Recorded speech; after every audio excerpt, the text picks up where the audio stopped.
Мимоза хостилис, включенная в список запрещенных наркотических средств и психотропных веществ, не имеет ничего общего с нашей желтой мимозой, которую мы ассоциируем с прекрасным женским праздником 8 марта и которую так ценят жительницы Российской Федерации.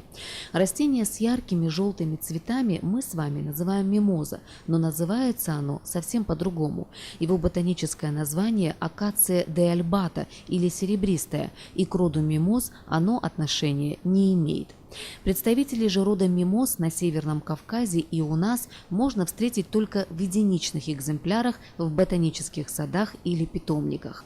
По содержанию химических веществ ничего нового здесь тоже нет.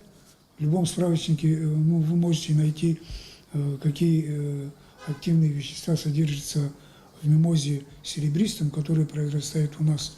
Там полисахариды, различные флавоноиды, различные кислоты.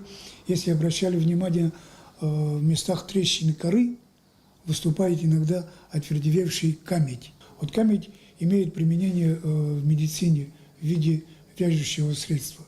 Так что мимоза хастилис, родом которого является из Америки, ничего общего с той мимозой, которая произрастает у нас, не имеет. Содержание мимозе серебристом у нас веществ наркотических, психотропных не обнаружено и нет, и быть не может по существу, поскольку это растение достаточно хорошо изучено в области фармакопеи.